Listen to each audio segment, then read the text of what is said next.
भारताविरुद्धच्या युद्धात पाकिस्तानला उघडपणे पाठिंबा देणाऱ्या तुर्कीने पुन्हा एकदा दहशतवादाला आश्रय देणाऱ्याला पाठिंबा दिला।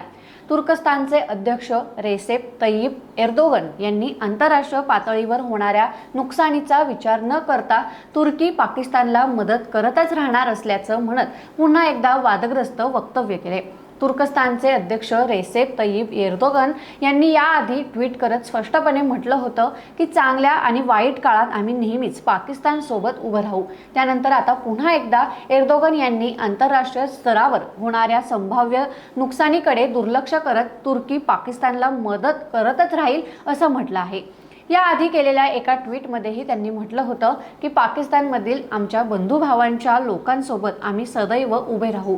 द्वेष किंवा राजकीय तोल सांभाळण्याऐवजी तुर्कस्तानकडून आता पाकिस्तानला छुप्या मदतीऐवजी उघड पाठिंबा दिला जातोय।